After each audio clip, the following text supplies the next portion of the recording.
This video is about using textures and gradients to add interests into our user interfaces.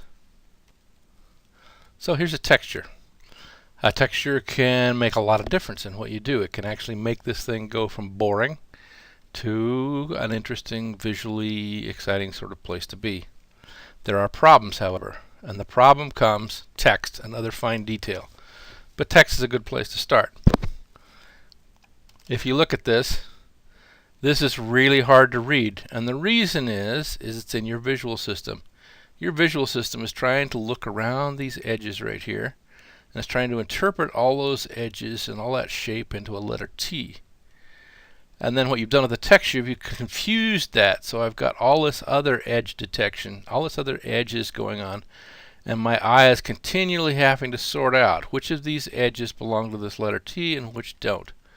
So it makes the text here really hard to read. So all of the value we gained from our adding interest because of the texture, we completely destroyed because the information is unreadable. Okay, so here's a quick trick. What we've done is we've taken and created a 3-layer. So the first layer is the texture. Over that we've laid a rounded rectangle with a similar rounding, slightly smaller, and a similar color in the same hue, and then over that we put the text. Now the hue between here and here is roughly the same. The saturation is very much lower, the value is very high, and the value here for the text is very low. So the text is easy to read, but we've got a nice interesting sort of theme here. That wasn't that hard to do. It was really easy to build. Now we could have gotten even better contrast with our text if we used white. But the problem with that white is it's now sort of standing off from our textured color scheme. It doesn't really feel like a part of the scheme. And also a little bit that text comes out pretty bright. It comes out really strong.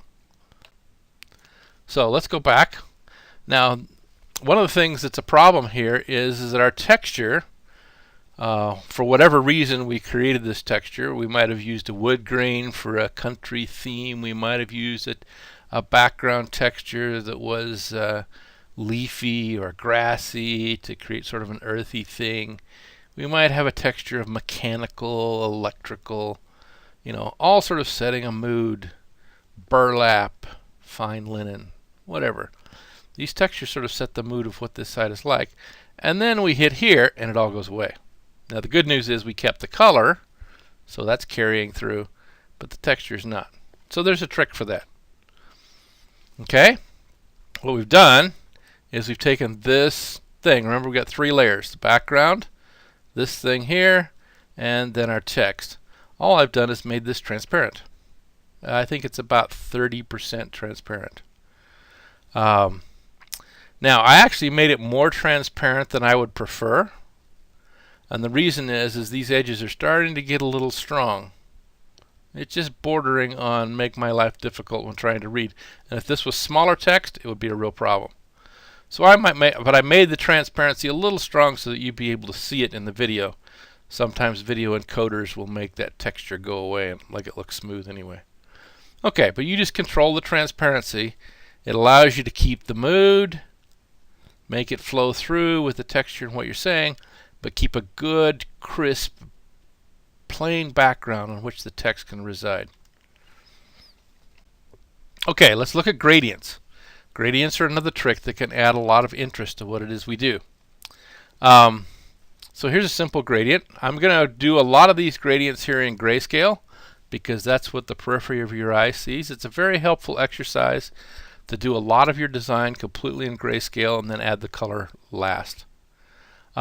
One of the reasons for doing that is because you get a clear understanding of what's working and what's not working visually before the color gets introduced. But anyway, so I've done something with gray, and I've gone here from a dark gray to a light gray. It's a nice gradient, adds a little interest here. Now the other reason these get used is because they're very simple, very little bandwidth, very little memory to tell what that is. And in the computer underneath, building that gradient is a simple for loop. It's just adding. Alright, now this gradient has a problem. And it's represented here by two kinds of text. So let's suppose we decided to go light text over the gradient. And if we do that, this is great. And that same color of light text is now not great. It's really hard to read down here. Oh, well, we'll fix that. We'll go with dark text. Well, okay, it's really nice to read, and it gets progressively worse until this is a problem. Okay, basically what we're doing is we're losing our contrast in the value scale. And over here, we lost our contrast in the value scale. Contrast is essential to being able to read. It's essential for being able to extract information. So this gradient, bad idea. If you're going to put information across the top of it, sooner or later it's going to screw up.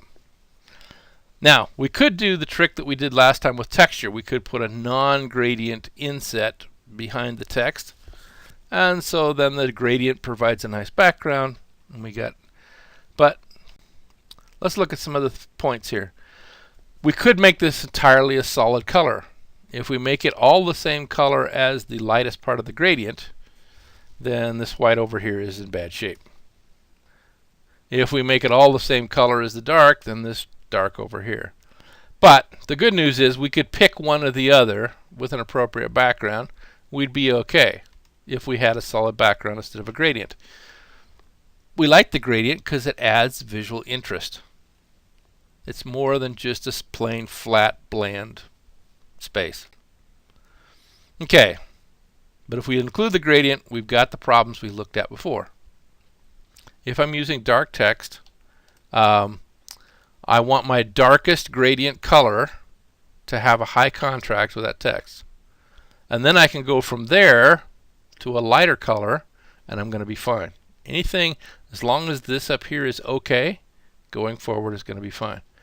Now, we've been doing the grayscale, and the grayscale is actually a little boring, so we can add color to it, and we can add a little bit of warmth. And basically what this is doing is it's going from a light tan with lots of contrast down to almost a white, still with lots of contrast. It has lots of visual interest, but I can read.